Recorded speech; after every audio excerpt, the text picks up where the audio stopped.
personalmente, yo siento que la Virgen de Guadalupe me ha acompañado y así tal cual me ha salvado de mis momentos más oscuros, de las crisis, de los momentos más difíciles. Ella ha permanecido como un signo espiritual visible, a veces hasta más que el mismo Dios, de manera sensible, ¿no? Al menos a mí en mi experiencia. Entonces, yo sí la considero pues mi madre, mi amiga, mi compañera, así la ternura, lo que ella me pida, así incondicionalmente se lo doy, ¿no? Entonces, pues de todo corazón les comparto esto, que si bien el día de hoy, bienvenida Berta, buenos días. Buenos días.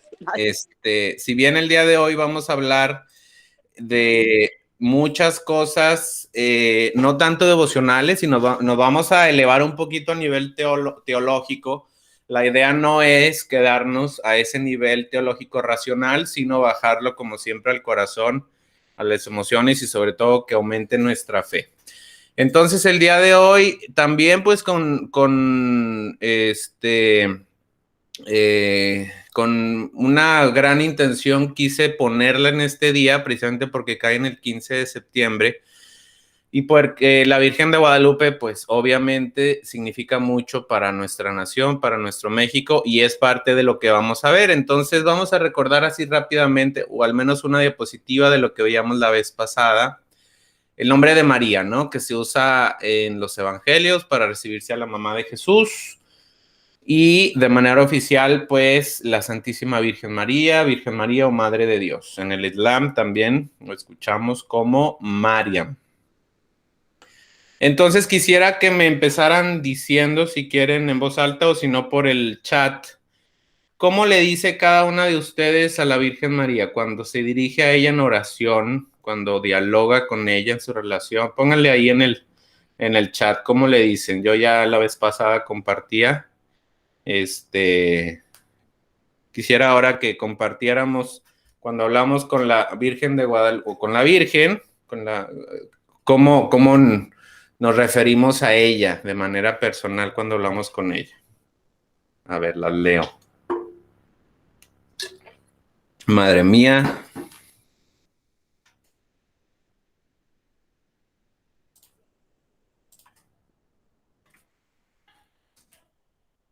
Mamá mía, Mamá María, Virgencita de Guadalupe.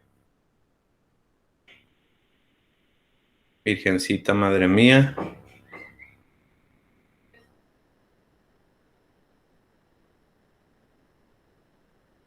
Madrecita hermosa.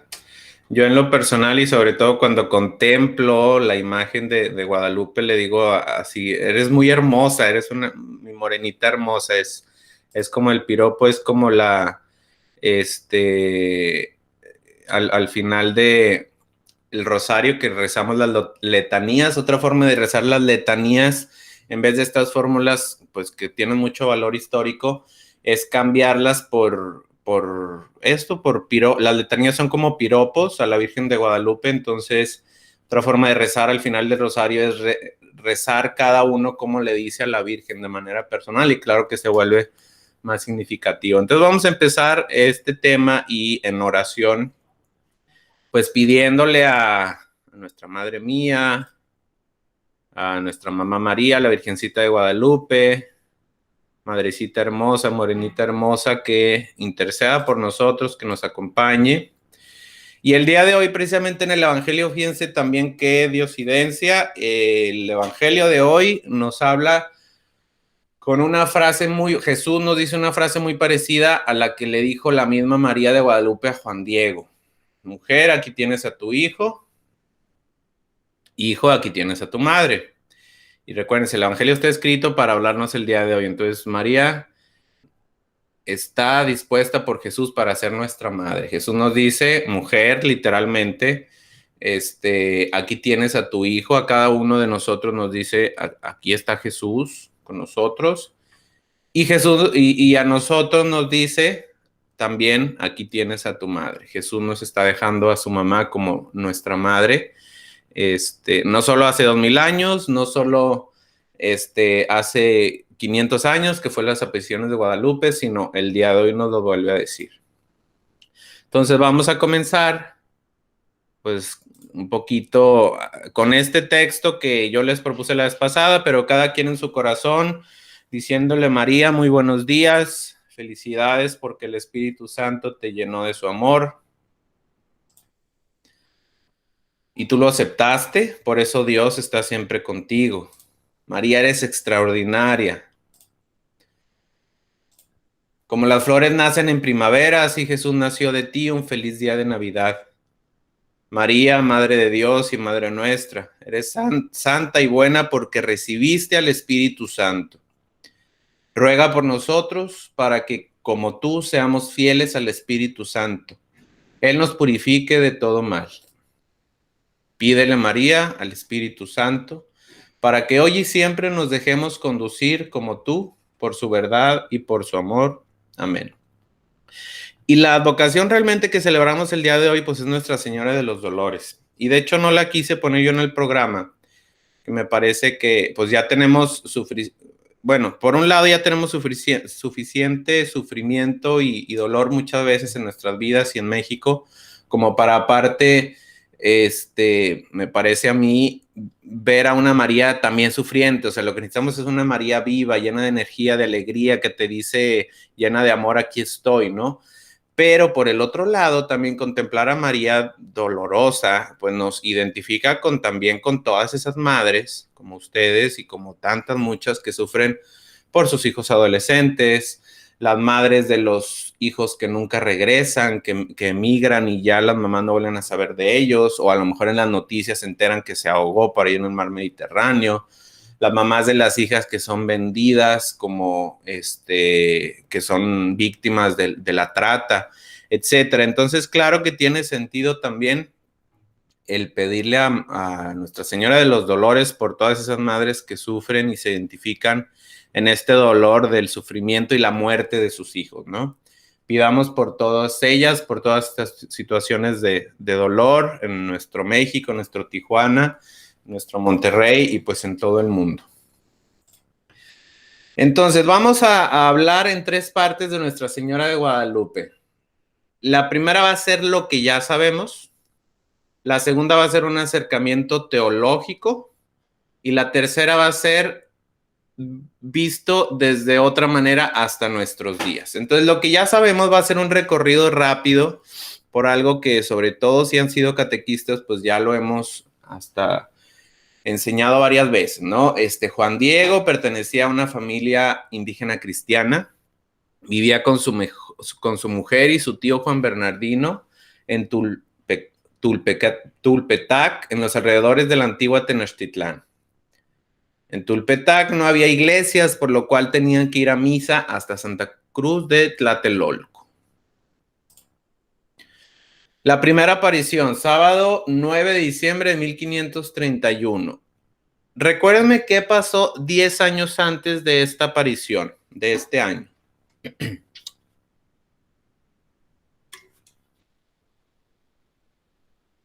Es más, este año estamos celebrando 500 años de eso que sucedió, así trascendente para nuestra cultura y nuestro continente.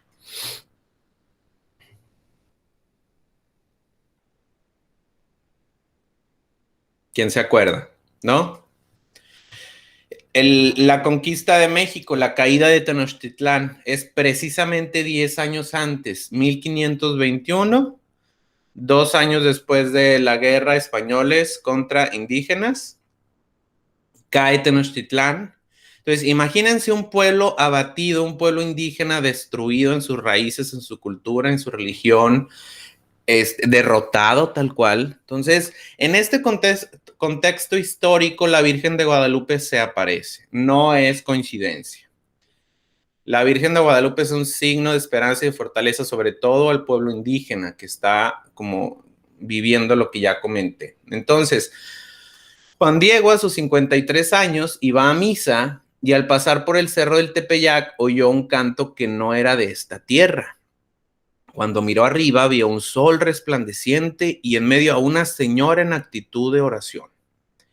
Él fue a saludarla y ella le dijo que era su deseo que le labrase un templo en ese llano y le encomendó también que lo comunicara ese deseo al señor obispo. En la segunda aparición, El obispo no lo toma en serio porque era un indígena y le pidió que volviera otra vez al lugar a ver si sus ojos no lo habían traicionado. Regresó desconsolado y la Santísima Virgen se le apareció otra vez para decirle que volviera el domingo a ver al señor obispo. Así lo hizo Juan Diego, pero el obispo le pidió una señal comprobatoria de la voluntad de la Virgen. La tercera aparición, la señora se le aparece de nuevo y le pide que vuelva al día siguiente. El lunes, el día de la cita, se enfermó su tío y hasta el martes pudo salir Juan Diego, que se dirigió a la ciudad a buscar un sacerdote para que administrara los últimos sacramentos. Y recordamos, pues, si hemos visto la caricatura, cómo Juan Diego trata de rodear el cerro, ¿verdad? Como si la Virgen no se fuera a dar cuenta. Entonces la Virgen se le aparece el 12 de diciembre también, cuando al pasar de nuevo por el Tepeyac se le aparece y le pregunta qué le pasa. Él le cuenta de la enfermedad de su tío y le dice que no se preocupe porque su tío ya estaba sano. Después le pidió que subiera al cerro a recoger unas flores y en efecto encontró muy bellas rosas de las que no era temporada y que nunca se habían dado ahí. Ya con ellas en su ayate, la Santísima Virgen dijo que las llevara con el señor obispo, pero que no desplegase su ayate ni lo mostrara a nadie más. Al llegar le dijo el obispo que ahí le llevaba la prueba que le había pedido. En ese momento soltó su ayate y apareció en él pintada, como por los ángeles, la imagen de la Virgen de Guadalupe. Poco tiempo después se inició la construcción del primer templo, no del actual, dedicado a la Virgen Morena en el barrio que hoy conocemos como la Villa de Guadalupe.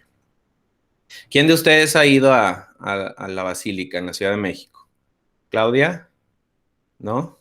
Esperemos que algún día nos toque a todas visitar ese lugar tan bonito. Pues las características de la imagen.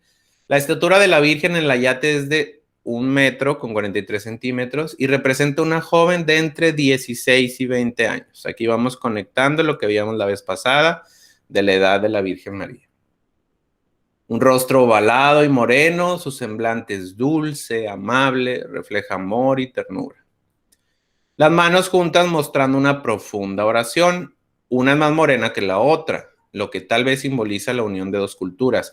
Aquí estoy dando solamente 4 características, pero si ustedes se ponen a buscar documentales, ahí podríamos hablar por horas de los símbolos, de las estrellas, de los colores, de la posición, del mismo lazo o cinto que tiene en el vientre, que precisamente significa que una mujer va a dar a luz. Era el signo, lo que se ve ahí abajo de las manos, negro, un lazo, era el símbolo de una mujer embarazada.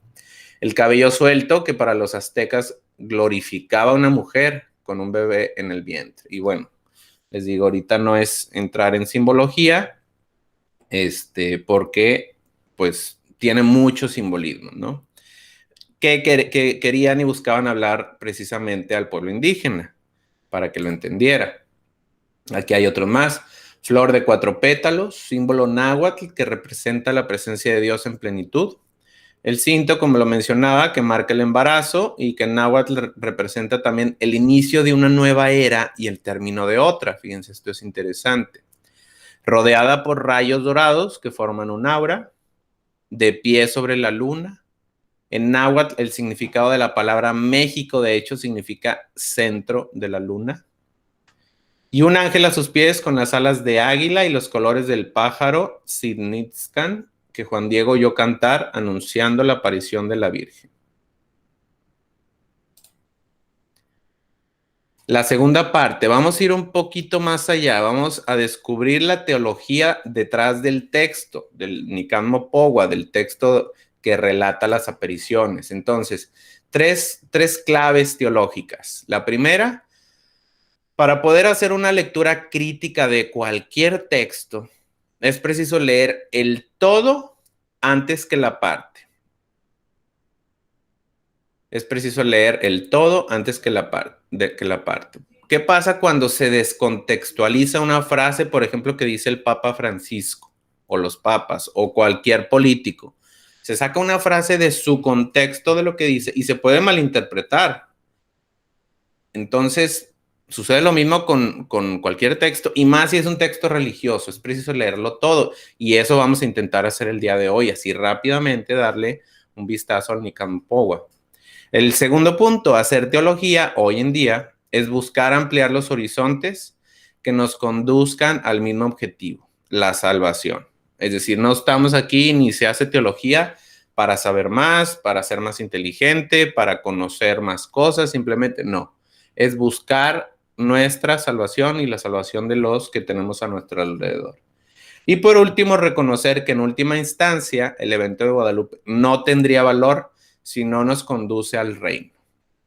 No sirve de nada ser devotos de la Virgen de Guadalupe si no ayudamos a construir un mundo mejor, que a final de cuentas es el reino de Dios. Entonces vamos preparando un encuentro y vamos a leer fragmentos del Nican Mopowa, la traducción de M. Rojas. Empieza. Oyó cantar sobre el cerrito como el canto de muchos pájaros finos. Al cesar sus voces, como que le respondía al cerro. Sobremanera suaves, deleitosos, sus cantos sobrepujaban al coyototl y al que decíamos, al pájaro precisamente, Tzinitzcan, y al de otros pájaros finos. Se detuvo a ver Juan Diego, se dijo, por ventura soy digno, soy merecedor de lo que oigo. Quizá lo estoy soñando, quizá solamente lo veo como entre sueños. ¿Dónde estoy? ¿Dónde me veo? ¿Acaso allá donde dejaron dicho los antiguos nuestros antepasados, nuestros abuelos? En la tierra de las flores, en la tierra del maíz, de nuestra carne, de nuestro sustento. ¿Acaso en la tierra celestial? Vamos a detenernos en esta primer parte. Este género literario habla de un encuentro filosófico-teológico. Recordamos, la vez pasada muy rápida les dije que la Biblia en general no es un libro de historia, no es un libro de ciencia, no es un libro de biografías, es una catequesis, es un mensaje de reflexión que Dios nos quiere hacer llegar. Entonces, literalmente no se debe de leer un texto religioso, se debe de interpretar. Entonces, vamos a evocar al poeta filósofo Cuicapeucayotl, que tiene ciertos matices parecidos a lo que acabamos de leer. Al pasar oigo como si verdaderamente las rocas respondieran a los dulces cantos de las flores. Responden las lucientes y murmuradoras aguas. La fuente azulada canta, se estrella y vuelve a cantar. El censontle contesta, el coyototl suele acompañarle, y muchos pájaros canoros esparcen en derredor sus gorjeos como una música. Ellos bendicen a la tierra haciendo escuchar sus dulces voces. Dije, exclamé, ojalá que no les cause pena a ustedes, amados míos, que se han parado a escuchar. Ojalá que los brillantes colibríes vengan pronto. ¿A quién buscaremos, oh noble poeta? Pregunto y digo, ¿en dónde están las bellas y fragantes flores con las cuales pueda alegraros, mis nobles compañeros?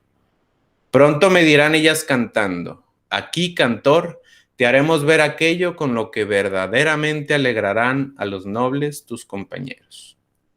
Este es un poeta náhuatl, es un poeta indígena, que tiene ya ciertos matices parecidos a la forma de escribir del Nican Mopowa. El Nican Mopowa, aclaro, repito, es el texto que desarrolla o relata las apariciones de la Virgen de Guadalupe. Segunda parte, vamos a seguir leyéndolo. La sorpresa de un encuentro. Hacia allá estaba viendo, arriba del cerrillo, del lado de donde sale el sol, de donde procedía el precioso canto celestial. Y cuando cesó de pronto el canto, cuando dejó de oírse, entonces oyó que lo llamaban. De arriba del cerrillo le decían, Juanito, Juan Dieguito. Y cuando llegó a la cumbre del cerrillo, cuando lo vio una doncella que allí estaba de pie, lo llamó para que fuera cerca de ella. Luego se atrevió a ir a donde lo llamaban. Ninguna turbación pasaba en su corazón, ni ninguna cosa lo alteraba. Antes bien, se sentía alegre y extremadamente contento. Entonces, reflexionando sobre este texto, esta parte, la salvación cristiana, recordemos, siempre nos va a mover el tapete.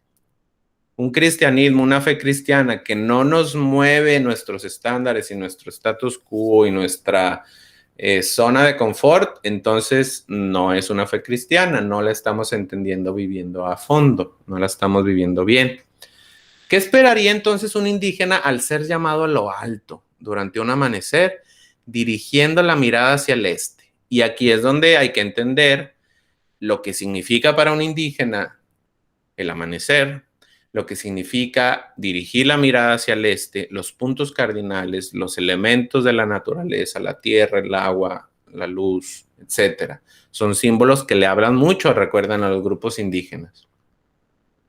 Qué sorprendente giro incluye el autor del texto náhuatl al enfatizar que la doncella estaba de pie ante un pueblo, recordemos, que venía abatido, derrotado de una guerra en que la mujer también por cultura no era valiosa, generalmente no tenía la dignidad, lo que se representa al estar de pie, sino siempre a lo mejor hincada, limpiando, haciendo la comida en un grado menor, y aquí se muestra una doncella digna, de pie.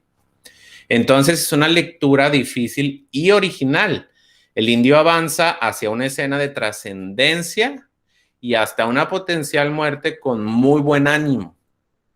¿Sabía Juan Diego que todo terminaría bien? ¿O estamos ante un indígena muy arriesgado? Yo voy a ir soltando preguntas que no requieren de hecho respuestas, son preguntas que nos ayuden a reflexionar. Seguimos en el texto del Nican Mopogo. Un ser humano frente a la tarea. Juan Diego responde: patroncita, señora, reina, hija mía la más pequeña, mi muchachita. Ya fui a donde me mandaste a cumplir tu amable aliento, tu amable palabra. Aunque difícilmente entré a donde es el lugar del gobernante sacerdote, lo vi. Ante él expuse tu aliento, tu palabra, como me lo mandaste. Me recibió amablemente y lo escuchó perfectamente, pero por lo que me respondió, como que no lo entendió, no lo tiene por cierto. Mucho te suplico, señora mía, reina, muchachita mía, que alguno de los nobles estimados, que sea conocido, respetado, honrado, le encargues que conduzca, que lleve tu amable aliento, tu amable palabra para que le crea. Porque en verdad yo soy un hombre del campo, soy mecápal, soy parihuela, soy cola, soy ala. Yo mismo necesito ser conducido, llevado a cuestas. No es lugar de mi andar ni de mí detenerme allá donde me envías, virgencita mía, hija mía menor, señora, niña. Por favor, dispénsame. Afligiré con pena tu rostro, tu corazón. Iré a caer en tu enojo, en tu disgusto, señora, dueña mía.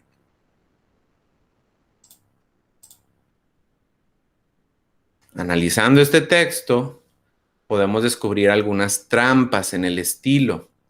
Nuestro Juan Diego literario nos confunde. Si bien la imagen que hemos obtenido en la lectura es la de un pobre indígena, sus palabras aquí copian casi literalmente los discursos antiguos dichos por el Tlatoani, el señor de los mexicas, en su entronización. Algunos devotísimos guadalupanos han escrito sobre Juan Diego como un príncipe de Texcoco que vivía en cierta marginación debido a la conquista. Cuidado, no olvidemos que una lectura crítica distingue entre hecho histórico y la narración posiblemente hecha por alguien más. El estilo habla del autor del texto, no de Juan Diego necesariamente. Entonces, como los evangelios no fueron escritos, sobre todo el de San Juan, solo por San Juan, sino por la comunidad joánica y décadas después de que todo sucediera a la luz de la fe, Pues aquí es lo mismo. Juan Diego no se puso a escribir todo y no llevaba un diario de todo lo que le pasaba, sino que fue otro autor que fue relatando y dejó por escrito probablemente el relato de las apariciones. Entonces, el Nican Mopogua nos permite dos lecturas. La primera, las dificultades que sufren los pobres para ser escuchados, para ser voz, hasta el día de hoy, en línea con experiencias históricas tanto europeas como indígenas. Los temores que nos llevan a cada ser humano a sentir que no podremos con la inmensa responsabilidad de construir espacios para el reino o la casa que le está pidiendo la Virgencita. Entonces, fíjense, regreso al texto y vean todo lo que Juan Diego desarrolla como pretextos y cómo se describe y se concibe a sí mismo. Ahí lo tenemos, no lo voy a volver a leer, pero la relación es esa. Un pobre tiene una dificultad para ser escuchado socialmente, sigue sucediendo. Y los temores que tenemos ahí sí todos, cuando creemos que la responsabilidad que Dios nos da es demasiado grande y ponemos pretextos y de acuerdo a nuestra concepción y autoestima y autoaceptación, pues vamos describiéndonos. Una razón para enamorarse. Le responde la perfecta Virgen, digna de honra y veneración. Escucha, el más pequeño de mis hijos, ten por cierto que no son escasos mis servidores, mis mensajeros, a quienes encargué que lleven mi aliento, mi palabra, para que efectúen mi voluntad. Pero es necesario que tú personalmente vayas. ¿Por qué es necesario entonces que Juan Diego sea el mensajero? La Virgen está diciendo, pues tengo mucha gente, ya sé que podría elegir a alguien más con más capacidades, con más habilidad, con un rango más alto, con un puesto más importante para que sea escuchado, pero no, yo te quiero a ti. ¿Por qué? Vamos a preguntarnos, ¿por qué es necesario que cada una de ustedes, cada uno de nosotros, seamos los mensajeros de Dios?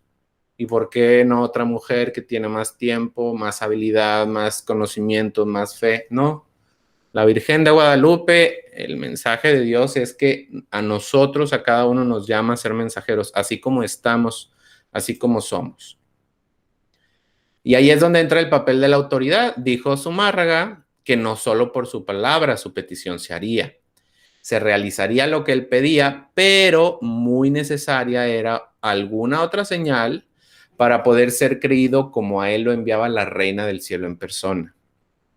Tan pronto como lo oyó Juan Diego, le dijo al obispo, señor gobernante, considera cuál será la señal que pides, porque luego iré a pedírsela a la Reina del Cielo que me envió.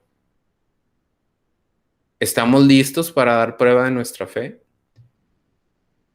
¿Somos conscientes de las buenas noticias que requiere nuestro mundo, no solo las malas? Juan Diego el hombre.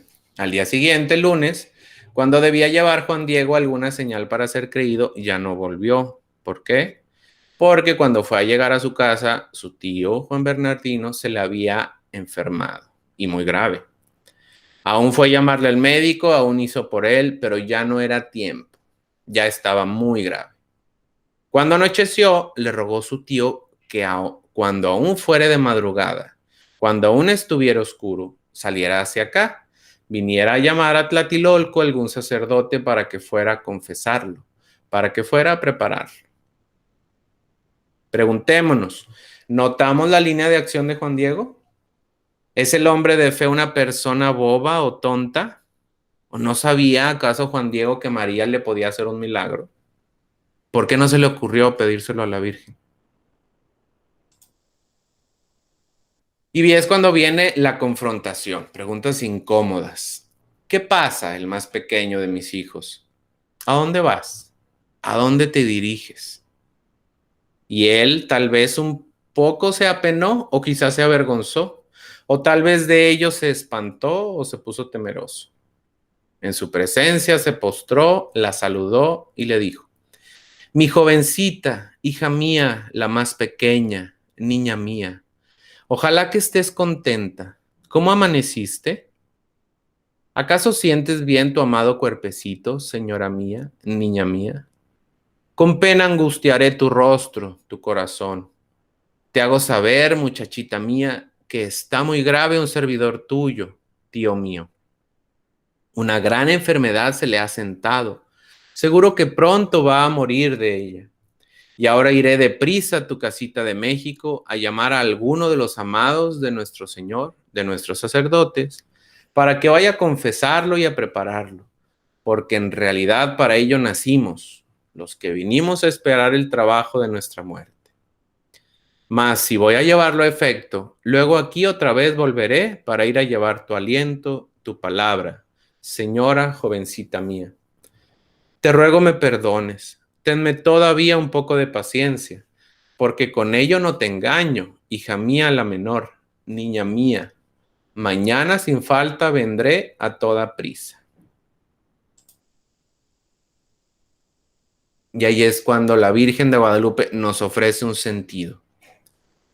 Escucha, ponlo en tu corazón, hijo mío el menor, que no es nada lo que te espantó, lo que te afligió, que no se perturbe tu rostro, tu corazón. No temas esta enfermedad ni ninguna otra, ni cosa punzante, aflictiva.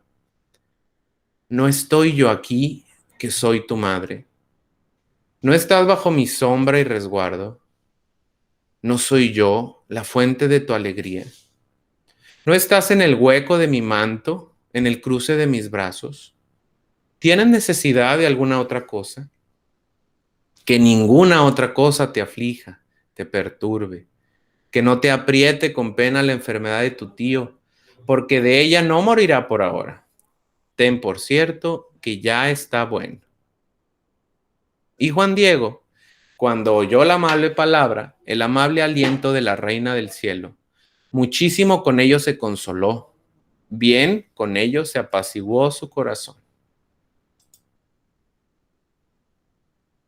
Estas diversas flores son la prueba para que luego ponga lo que está de su parte para que se haga.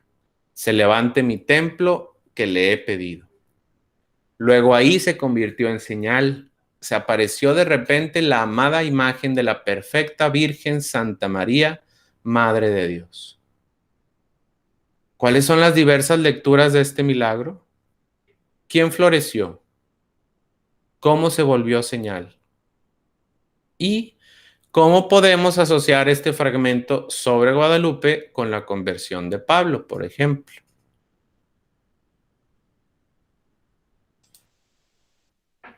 Y Juan Diego, en cuanto mostró en dónde había mandado la Señora del Cielo que se erigiera su casita sagrada, luego pidió permiso.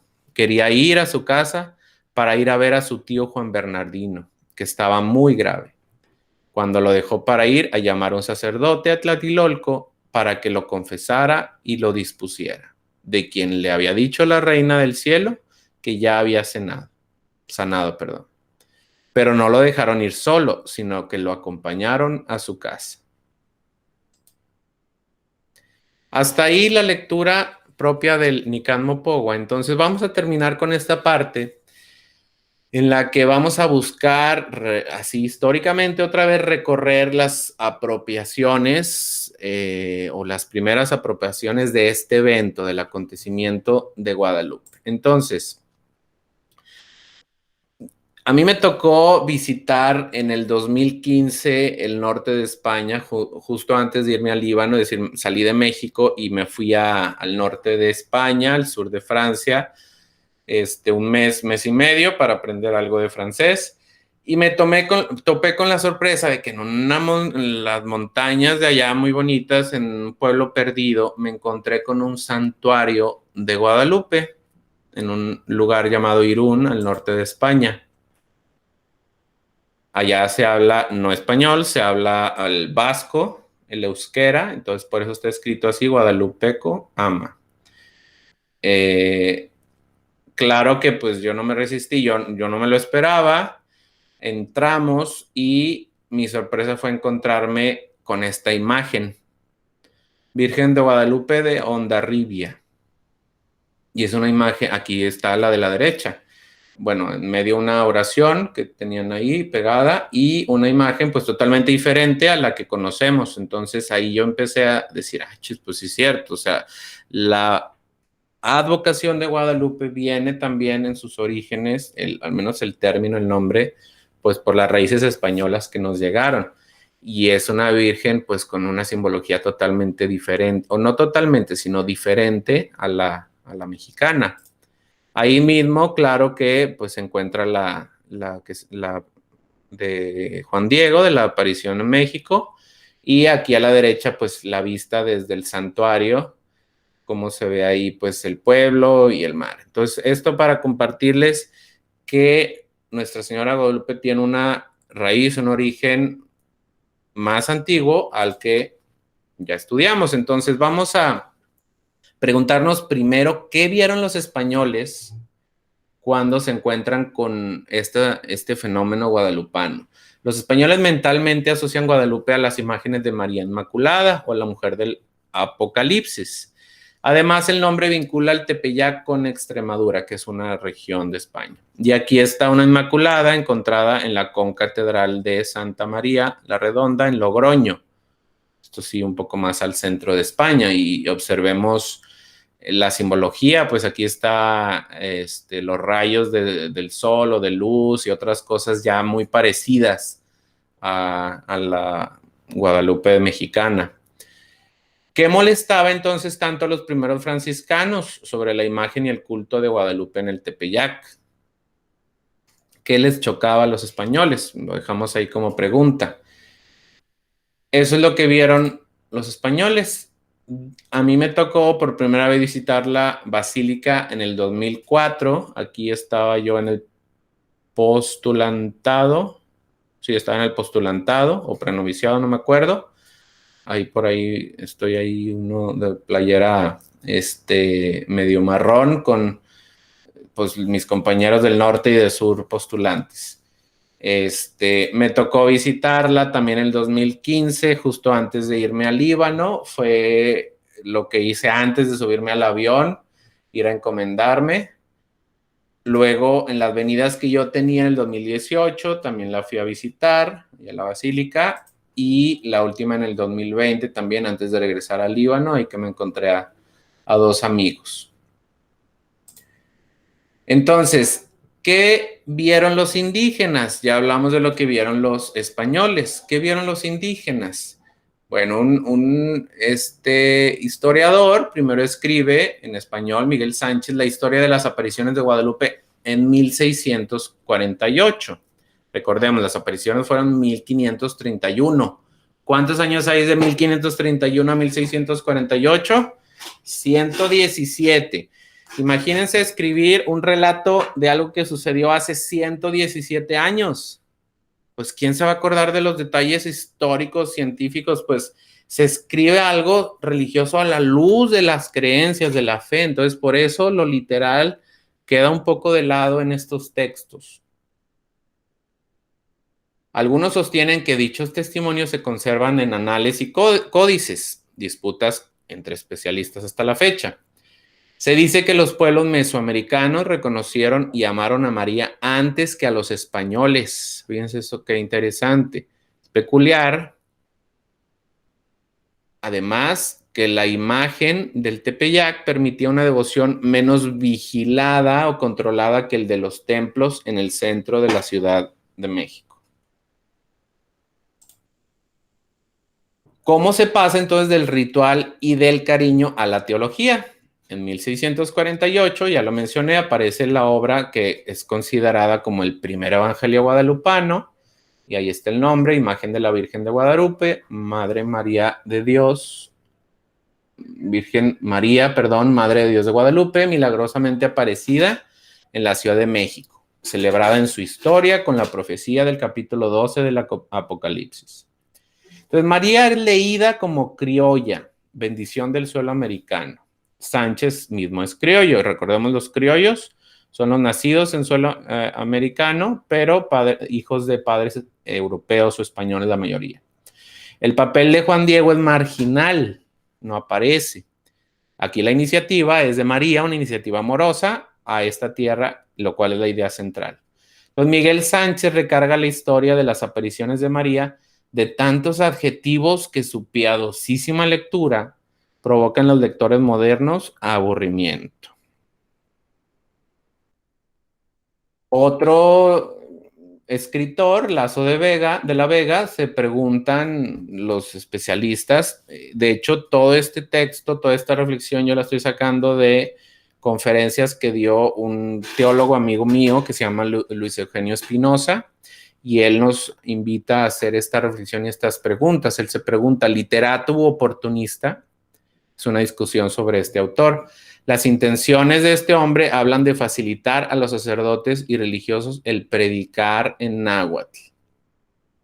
Entonces, una parte del texto de Lazo, y por eso estoy metiendo esto, porque esto se me hace muy interesante. El Nican Mopogua, si bien respeta la eclesiología y las ideas teológicas hispanas, ofrece un gusto nativo y una positiva valoración del mundo indígena que Sánchez había dejado de lado. Desde aquel siglo se ha cuestionado la autoría del sacerdote, el estilo de la narración, el lenguaje. Todo entonces parecía indicar un autor indígena. En ese momento a nadie le interesó. El texto dormirá casi 250 años. Entonces el Nican Mopogua parece ser que es escrito por un indígena, no por un sacerdote. Eso en ese momento a nadie le interesa hasta que he rescatado el texto 2 siglos y medio después. Una teología barroca, y ya con esto vamos terminando. Todo evento religioso que pasa por la interpretación teológica será capturado en el lenguaje de la época. Es decir, es un texto que es escrito de acuerdo a su época. El mensaje original del texto pareciera, especialmente en las apropiaciones criollas, perderse entre demasiadas florituras, arreglos y adornos. Y esto es importante. Guadalupe se contempla en lugar de vivirse, y ese es el riesgo. Solo contemplar la imagen y lo que significa la aparición, en vez de vivir la invitación que nos hace María a crecer en la fe, ¿no? El tercer evangelista es considerado Luis Becerra y Tanco, en el mismo siglo XVII, más historiador y conocedor tanto del español como del náhuatl. Detecta que las narraciones existentes contienen inconsistencias históricas. ¿Cuáles fueron estas? Pues que sí es posible reducir la experiencia religiosa al lenguaje cotidiano. Y aquí es cuando entendemos que los místicos, los que han tenido grandes encuentros con Dios, no logran escribir o redactar realmente todo lo que experimentan. Dicen, no hay palabras para describir un encuentro con Dios en lenguaje cotidiano. A este autor debemos las narraciones sobre el origen de los templos que se habían edificado en el Tepeyac. Una narración más lógica sobre el evento aparece en su libro Felicidad de México. De la teología al nacionalismo, Guadalupe, el refugio criollo. En el viaje entre los siglos XVII a XVIII, a Guadalupe se vuelve una opción criolla, un catolicismo colonialista, es decir, los criollos que ya nacieron en América contra un catolicismo impuesto desde afuera. En este pasaje serán un grupo de jesuitas, y fíjense qué interesante cómo se relaciona todo esto con el día de hoy, lo que celebramos el día de hoy en nuestro país. Novohispanos quienes tendrán el papel protagónico: Francisco de Florencia, exalumnos Carlos Sigüenza y Góngora, Francisco Javier Clavijero, y un sacerdote que había estudiado y tenía contacto con ellos, se vería forzado a adelantar un levantamiento armado en contra del gobierno. ¿Quién? Pues Miguel Hidalgo y Costilla. Y precisamente toma como estandarte una imagen de la Virgen de Guadalupe. No por nada, no fue Dioquis, no fue una ocurrencia, dijo, agarro este estandarte y ya sé que todo el mundo me va a seguir, ¿verdad? Y en el siglo XVIII, pues entonces regresamos un poquito en el tiempo y ahí está el triunfo de la patrona, si le podríamos llamar, y todos los lugares que se fundan o situaciones que surgen en torno a Nuestra Señora de Guadalupe desde 1707 hasta 50 años después. Se funda un colegio, un nuevo santuario en México, una misión en Texas, otra en Alta California. Es jurada como patrona de América, y Benedicto XIV solemniza la fiesta el día 12 de diciembre. Entonces, celebramos el 12 de diciembre gracias a que este papa en 1754 la designa. Siglo XIX, Guadalupe como mito. Hemos escuchado hablar esta frase. Yo no soy católico, pero soy guadalupano. Pues el censo actual, el último censo, muestra que alrededor del 83% de los mexicanos somos católicos.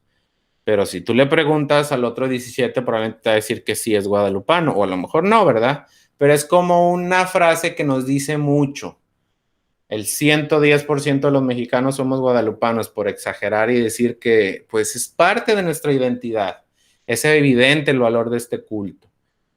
Gracias a ese impacto político que el templo y el culto aún crecen bajo gobiernos liberales. ¿Qué pasa en 1926? La Guerra Cristera.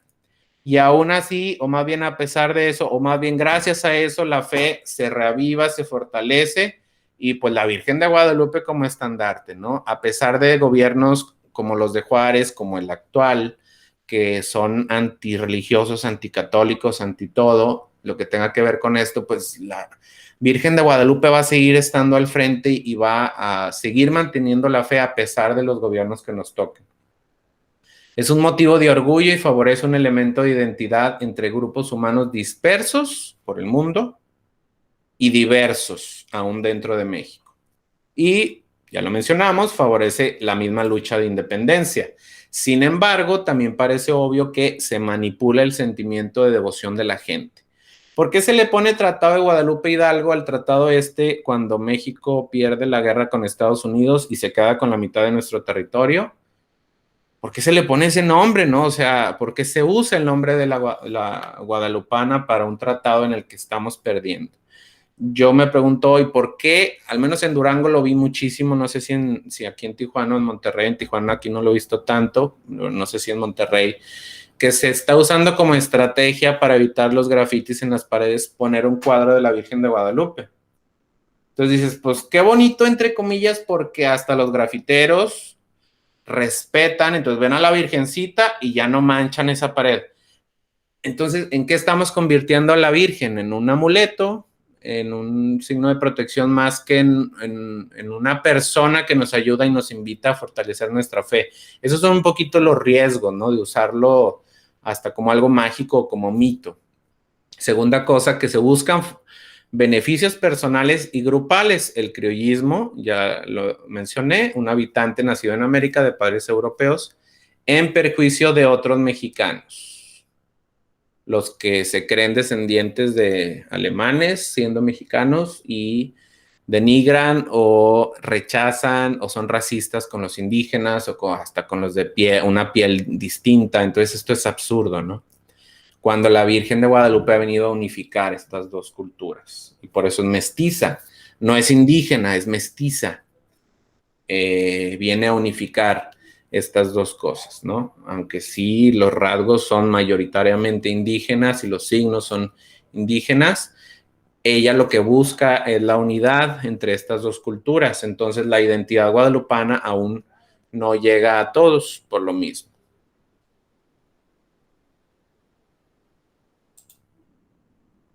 Guadalupe, entonces, es un signo ambivalente.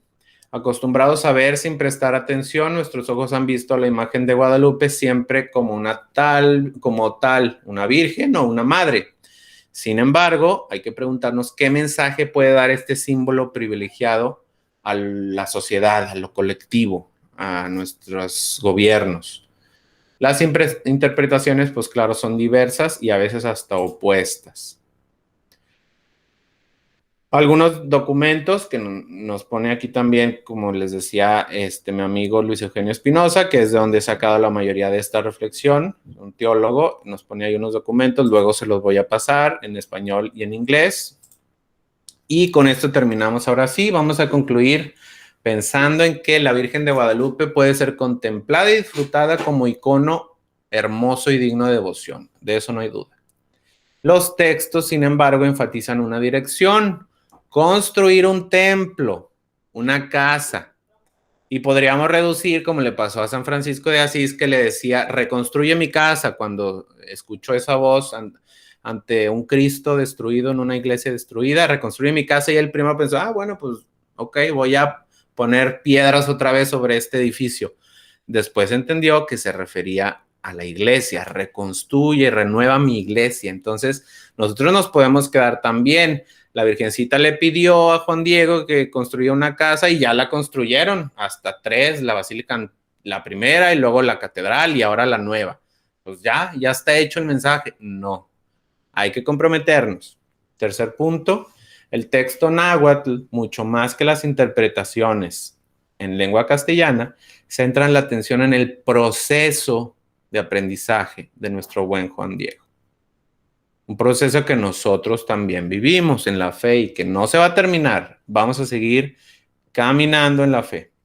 Actualmente podríamos hacer buena teología aprendiendo con este indio. ¿Cuál es nuestra tarea? ¿Con qué ánimo caminamos en nuestro proyecto espiritual? ¿Estamos dispuestos a escuchar otras voces o solo la nuestra?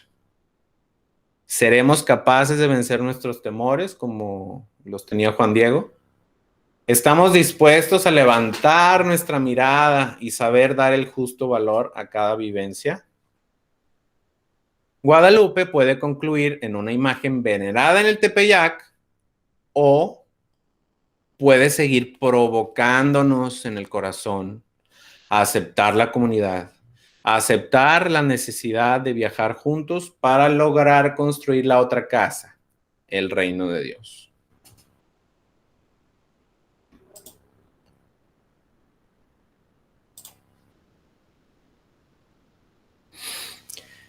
Entonces, si quieren, para no alargarnos mucho, en una frase, en una palabra, ¿cómo o con qué se quedan principalmente? A mí me gustaría saber de entrada, así de bote pronto, en qué les ayuda esta exposición, qué les aporta de nuevo a su fe, no a nivel teórico, sino a nivel profundo espiritual. ¿Alguien quiere comentar algo? Muy brevemente. Ana Silvia. Agranda más mi fe hacia ella, la verdad. A mí me pasó algo curioso, hermano. Yo hace años, yendo a mi trabajo, en una esquina me encontré una imagen de la Virgen tirada. Y yo lo primero que pensé, ella se quiere ir conmigo, ella se quiere ir a mi casa. Y desde entonces yo le tengo un altarcito con esa imagen que yo me encontré tirada. Y por eso le digo, para mí ella es algo muy grande y ya está, y lo de ahora hace que crezca mucho más mi fe hacia ella. Muy bien, muchas gracias, Ana Silvia. ¿Alguien más? Claudia. A mí, aparte como dice mi compañera, que mi fe crezca, es saber que no importa a qué parte del mundo vaya, ella siempre va conmigo y ella siempre está presente, se hace presente de alguna manera a esos lugares donde Dios a mí me ha permitido viajar. Siempre hay algo que te recuerda tu fe en la morenita de Guadalupe. Con eso me quedo. Muchas gracias, Claudia. Maribella. Como dicen mis compañeras Claudia y Ana Silvia, claro que refuerza mi fe, pero es bien curioso, me hizo sentir, yo que he estado viviendo en un lugar, en otro y en otro, ese acompañamiento me hizo sentir por diversas cosas, diferentes cosas que nos han pasado en cada ciudad que hemos vivido. Y digo, definitivamente, si yo creía que estaba conmigo, hoy compruebo por mucho de lo que nos explicaste y por lo que la lectura, que aquí está, que como buena madre nunca nos ha dejado de su mano. O sea, aquí está y aquí va a seguir. Y me impactó mucho la unión de las dos culturas.